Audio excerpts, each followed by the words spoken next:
Today, we uncover the shocking truth about Himalayan pink salt. That salt you pick up off the shelf, because surely it's got to be healthier than the refined white stuff, right? I mean, it's pink. It's got to be good. But independent laboratories in America have just exposed something the wellness industry desperately doesn't want you to know. EPA-certified testing has revealed that 96% of pink salt products contain measurable lead contamination. 100% tested positive for arsenic. We're talking about levels reaching 553 parts per billion in products marketed as pure, ancient, and health-promoting. Premium brands charging £15 per kilogram have been found with heavy metal concentrations that exceed safety thresholds in certain jurisdictions. The really disturbing part? When I investigated what testing exists for UK brands sold in Tesco, Sainsbury's, Asda and Morrisons, I found absolutely nothing. No certificates of analysis, no published heavy metal testing, no transparency whatsoever. The same Pakistani mines supplying contaminated American brands are the exact source of virtually every pink salt product on British supermarket shelves.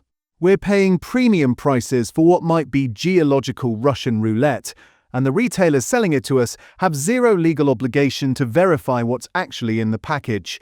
What you're about to discover will fundamentally change how you look at that novel pink grinder sitting on that supermarket shelf. So we've gone through the American laboratory data, checked every major UK retailer's transparency policies, examined the geological science, and investigated the regulatory gaps that allow this situation to exist. And we'll uncover the 12 things you absolutely need to learn from the Himalayan pink salt scandal that's unfolding right now.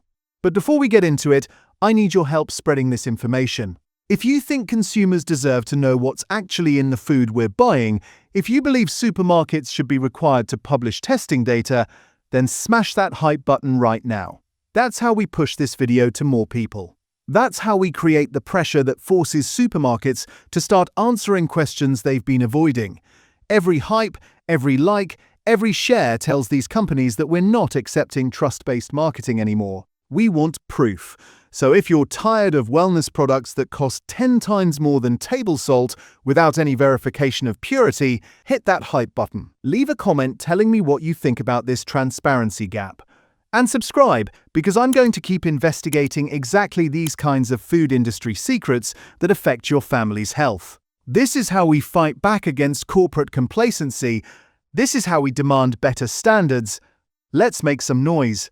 And let's get into it. Number 11. The EPA lab results no one saw coming. Here's what independent American testing actually revealed, and it's worse than anyone expected. Mammovation, a consumer watchdog community, commissioned an EPA-certified laboratory to test 23 different salt products for heavy metals. They weren't testing for sodium content or mineral composition. They were specifically looking for the metals everyone's concerned about: lead, cadmium, mercury, and arsenic. The results came back, and they're genuinely shocking. 96% of the products tested positive for lead, not trace amounts below detection limits, measurable quantifiable lead contamination. 100% contained detectable arsenic every single sample. The levels ranged from 7.39 parts per billion on the low end to 82.15 parts per billion on the high end for arsenic. For lead, they found concentrations from non-detectable in only a handful of products, up to 553 parts per billion in the worst cases. Number 10. Where pink salt actually comes from. Let's talk geography, because the marketing makes it sound like there are Himalayan salt mines scattered across the world. There aren't. 99% of pink salt sold globally comes from one location, the Cura salt mine in Pakistan's Punjab region. This is the second largest salt mine on Earth, extracting salt from deposits laid down in the Permian epoch, roughly 250 million years ago. It's the same geological formation, the same ancient seabed.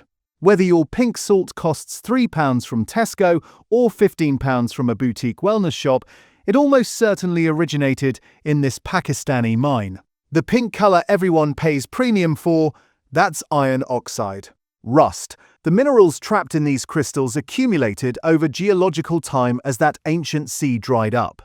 And along with calcium, magnesium and potassium came lead, arsenic, cadmium, and other elements present in the Earth's crust.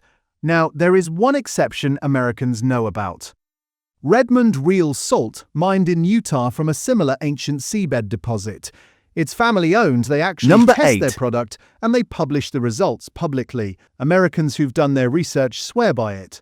The problem? It's nearly impossible to get in the UK.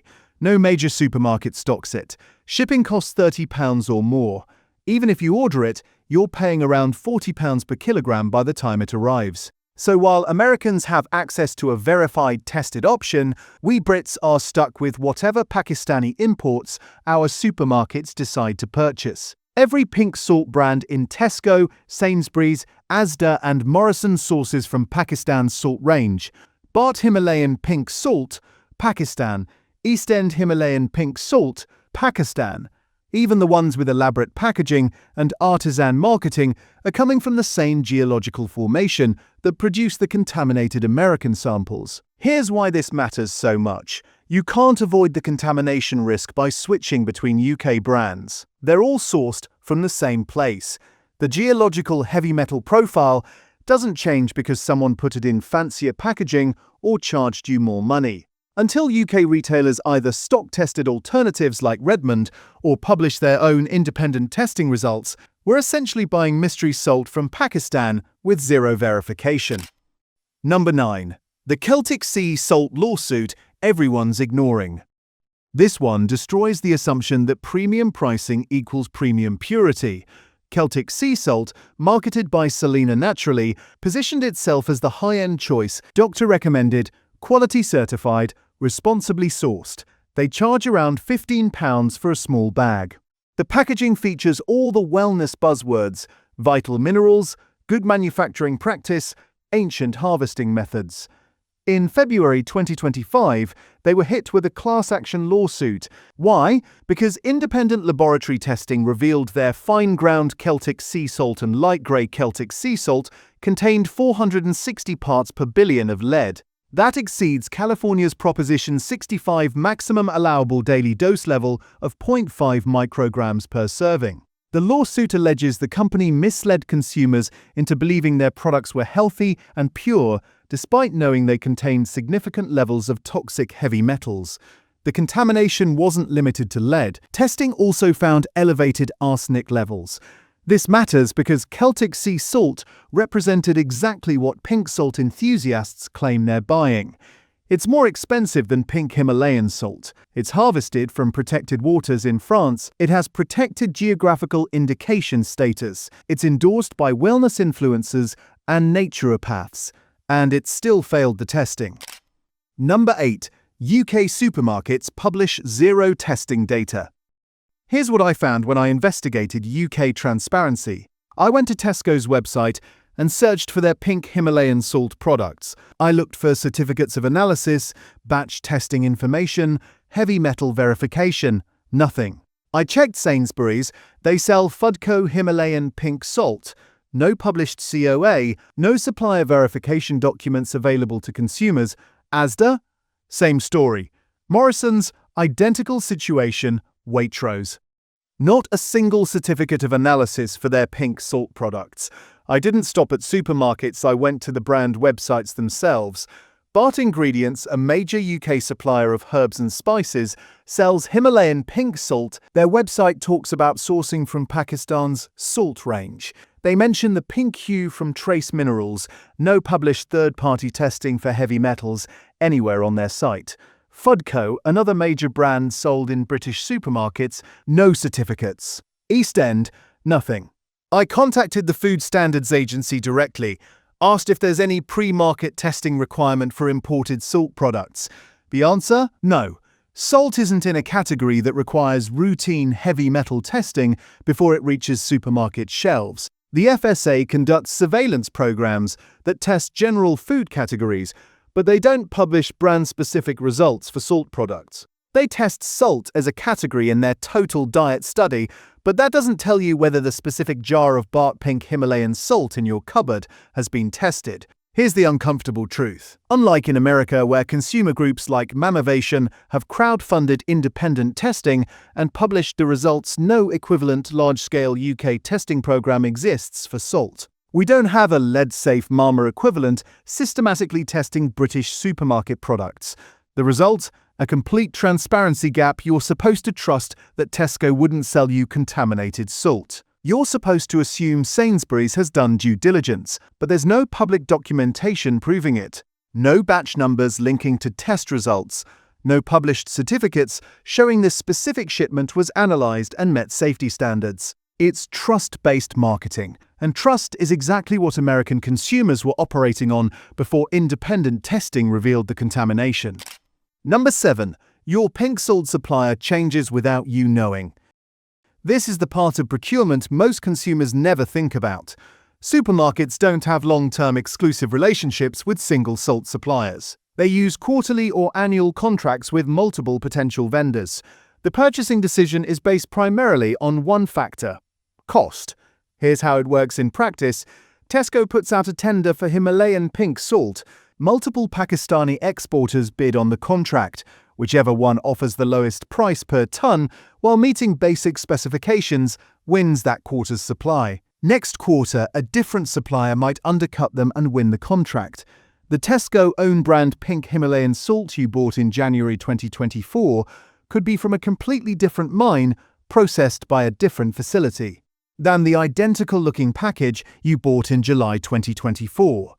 The label looks the same, the packaging is identical, but the actual salt inside came from a different source. This happens constantly, and because supermarkets aren't publishing batch-level traceability information, you'd never know. The same issue affects branded products sold through supermarkets. When Bart or Fudco needs to restock, they're also working with procurement contracts that prioritize cost efficiency. If their regular supplier increases prices, they'll switch to a cheaper alternative. The product formulation hasn't technically changed. It's still pink Himalayan salt from Pakistan, but the specific mine, the processing facility, the quality control measures, those can all vary significantly between suppliers. This creates a situation where even if someone tested a jar of Tesco pink Himalayan salt in 2023 and found acceptable levels of heavy metals, that data tells you nothing about the jar on the shelf today. It might be from an entirely different source. There's no way to verify batch-to-batch consistency without testing every single batch, which brings us back to the core problem. Nobody's testing. Not regularly. Not systematically. Not with published results. American companies like Redmond Real Salt maintain single-source operations precisely to avoid this problem. They control the mine, the processing, the packaging. Every bag is traceable to the same verified source. It's a rotating roster of whoever bid lowest that quarter. Number 6. Why supermarkets won't test and never will. Let's talk about the business case for ignorance. Testing salt for a full heavy metal panel, analyzing lead, cadmium, mercury and arsenic at an accredited laboratory costs between £500 and £1,000 per batch. If you're selling pink salt at £3 to £4 per unit and moving thousands of units weekly, that testing cost becomes a significant expense. But here's the real issue. It's not just the cost, it's what happens if the results come back showing contamination. Imagine Tesco commissions testing and discovers their pink Himalayan salt contains 200 parts per billion of lead. Not illegal under current UK regulations, but definitely not something you want publicised. They now face a choice. Option 1, publish the results anyway. Accept the public relations nightmare. Watch sales collapse. Option 2, quietly switch suppliers, retest, hope the new batch is cleaner. Option 3, just stop selling pink salt entirely. None of those options are financially attractive. Now compare that to the current situation: don't test. Sell the product. If no one's testing and publishing results, consumers have no reason to question it. The pink salt keeps moving off shelves, profit margins stay healthy. There's no scandal because there's no data. This is why supermarkets won't voluntarily implement testing programs. There's no upside. The only reason American brands started publishing certificates of analysis is because consumers demanded it. The pressure came from independent testing organizations like Mammovation publishing results that embarrassed retailers and brands into responding. That consumer pressure doesn't exist in the UK yet. We don't have the organised testing initiatives, we don't have the public database of results, we don't have the social media campaigns demanding transparency. Number 5. 3 tests you can do at home right now. You don't need an EPA-certified laboratory to learn something about your pink salt. These won't tell you exact heavy metal concentrations, but they'll reveal quality issues and potential red flags. First test, the water rinse. Take a tablespoon of your pink salt and put it in a clear glass of water. Stir it thoroughly until the salt dissolves completely. Now look carefully at the water and the bottom of the glass. If you see the pink color washing off and settling as sediment at the bottom, leaving essentially white salt dissolved in the water, that's a massive red flag. Real mineral content is integrated into the crystal structure. It doesn't rinse off like watercolor paint. If the color separates, you've likely got dyed salt. Some unscrupulous suppliers actually take cheap white salt and add iron oxide or food coloring to create the pink appearance consumers expect. The rinse test exposes this immediately. Authentic pink Himalayan salt will retain its color even when dissolved because the iron oxide is part of the crystalline structure. Second test, the sediment check. Dissolve a teaspoon of your pink salt in warm water and stir until it's completely dissolved. Let it sit for a few minutes, then examine the bottom of the glass closely. Do you see grit, dark specks, undissolved particles? That's insoluble material. Could be rock fragments, could be dirt, could be processing residue. High-quality salt should dissolve cleanly without leaving visible sediment. The presence of grit indicates poor refining, inadequate washing, or contamination during processing. It's not necessarily dangerous, but it's definitely a quality control issue. Third test, the price reality check. This one's simple maths. Check what you paid per kilogram for your pink salt. Now compare it to table salt. Sacks of table salt at Tesco costs about £1.90 for 1.5 kilograms. That's roughly £1.27 per kilo. Pink Himalayan salt typically costs £8 to £15 per kilo. You're paying 6 to 12 times more. For what exactly? The same sodium chloride. Actually, less functional sodium chloride because pink salt is missing the iodine your thyroid needs. The price premium is purely for aesthetics and marketing. If that seems worth it to you for the Instagram factor, fine, but understand you're paying luxury pricing for a product with zero verification of purity and missing a crucial nutrient found in the cheaper alternative. Number 4. The 84 Minerals marketing lie exposed. This is perhaps the most successful piece of food marketing in the past 2 decades. You've definitely seen it. Contains 84 trace minerals. Sounds impressive, sounds like exactly what your body needs. Let's break down why it's fundamentally misleading. First, that number is technically accurate. Analysis of Himalayan pink salt does reveal 84 different elements. But here's what they don't tell you in the marketing copy. Most of those elements are present in amounts so microscopic they have zero nutritional relevance. We're talking parts per billion. To get a clinically meaningful amount of calcium from pink salt, you'd need to consume 7 teaspoons daily. That's roughly 12 grams of salt. The NHS recommends adults consume no more than 6 grams of salt total per day. So you'd need double the maximum recommended daily sodium intake just to get the calcium equivalent of drinking 50 milliliters of milk. Those 84 minerals include elements you absolutely don't want in your food: uranium, thorium, radium. These are radioactive elements that accumulated in the ancient seabed over geological time. They're present in tiny amounts, likely not enough to cause immediate harm. But they're there, and they're part of the 84 minerals the marketing celebrates. Number 3. The iodine crisis no one's talking about. This is the hidden health cost of the pink salt trend. Iodine is essential for thyroid function. Your thyroid uses iodine to produce hormones that regulate metabolism, growth, and development. Severe iodine deficiency causes goiters, which are visibly swollen thyroids that can grow to the size of a grapefruit. In the 1920s, large portions of the UK population were iodine deficient. Goiters were common, particularly in areas far from the coast where seafood consumption was low. The public health solution was brilliant: Add iodine to table salt. One simple intervention that reached almost everyone eliminated a major nutritional deficiency. By the 1950s, goiters had virtually disappeared in the UK. That success story is now potentially reversing. Research published in 2022 showed UK iodine levels are declining, particularly among young women. One contributing factor, the wellness industry's campaign against iodized table salt. Pink Himalayan salt contains virtually zero iodine. The ancient seabed it came from didn't have significant iodine content, and nothing's been added during processing.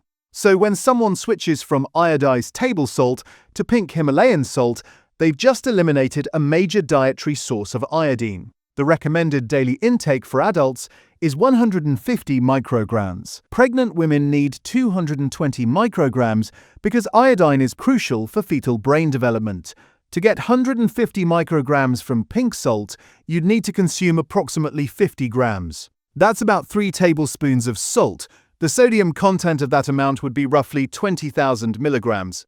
For context, the NHS daily maximum is 2,300 milligrams.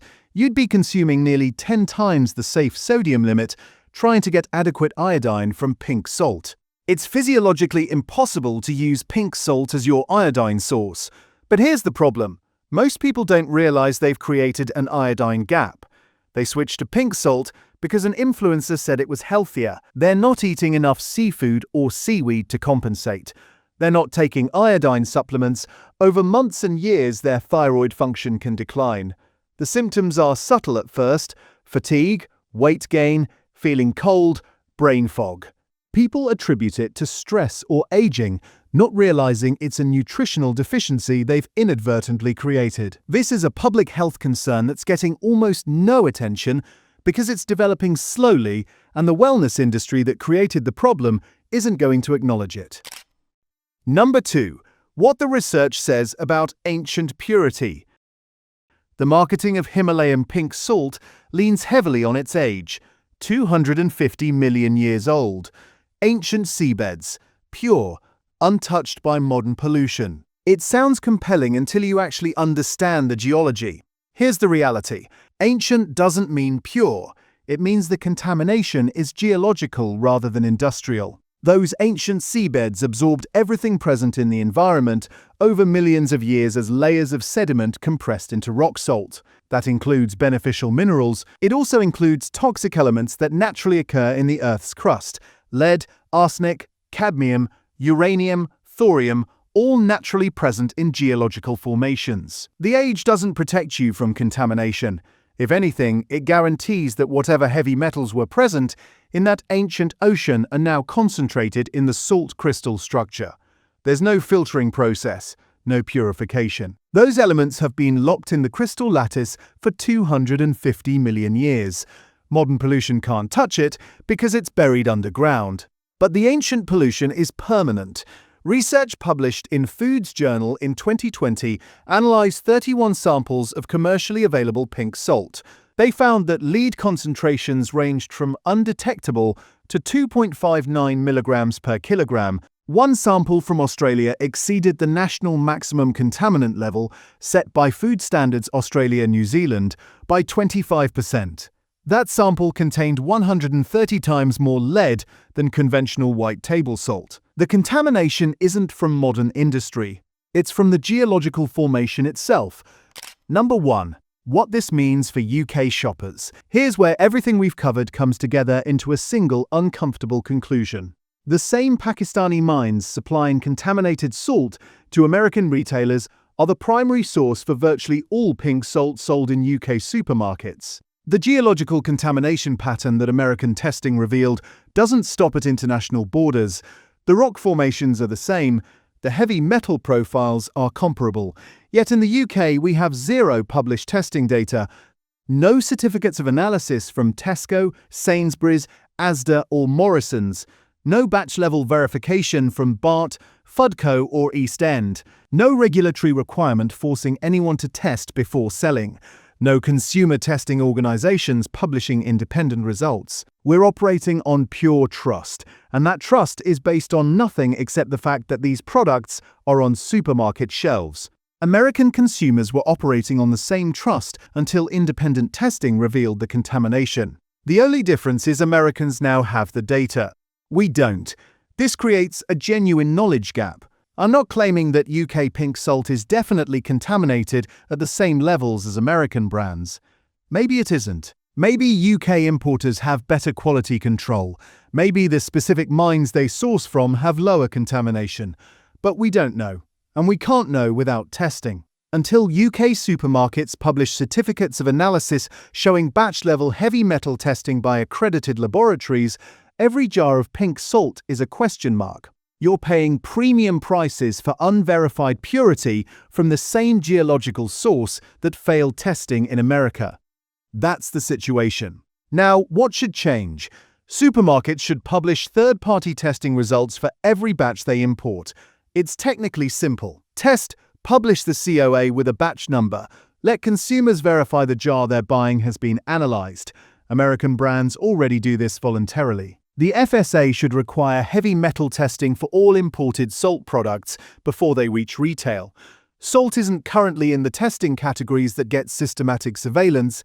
It should be. Consumer organizations in the UK should crowdfund independent testing similar to what Mammovation did in America. Send supermarket pink salt samples to accredited labs and publish the results publicly. That's how you create accountability.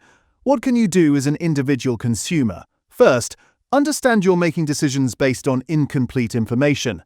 That pink salt might be fine. It might not. Nobody's tested the specific batch you're buying. Second, vote with your wallet. The only verified clean alternatives currently available in the UK are Malden sea salt, which has been tested by multiple American laboratories, showing non-detect results for all heavy metals, regular iodized table salt, which is refined to remove contaminants and contains the iodine your thyroid needs, and Hallan Welsh sea salt, which maintains single-source operations with published quality standards. None of these are pink. That's the trade-off. You can have Instagram aesthetics or verified purity, but currently not both in the UK market. Third, demand transparency. Use supermarket feedback forms. Ask on social media why they don't publish testing data. The more consumers ask, the more pressure builds. That's what created change in America. It can work here too. The final truth is this. I'm not saying UK pink salt is contaminated. I'm saying we don't know, and that ignorance is a choice being made by retailers who could publish testing tomorrow if they wanted to. The American data showed us what happens when you actually verify. The UK silence shows us what happens when you don't.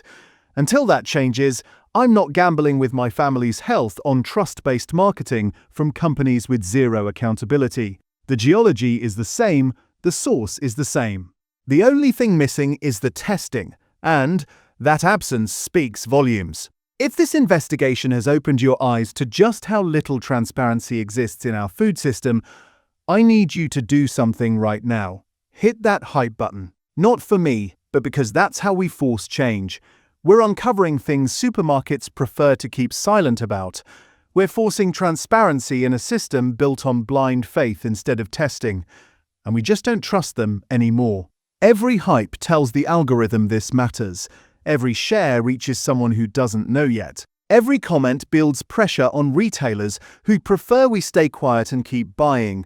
The companies selling unverified salt from Pakistan for £10 per kilo are counting on you not caring enough to make noise. Prove them wrong. Drop a comment telling me what you think about supermarkets refusing to publish testing data. And subscribe, because I'm going to keep exposing exactly these kinds of regulatory gaps and corporate non-transparency that put your health second to profit margins. This is how we create accountability in a system designed to avoid it. Let's make it impossible for them to ignore us.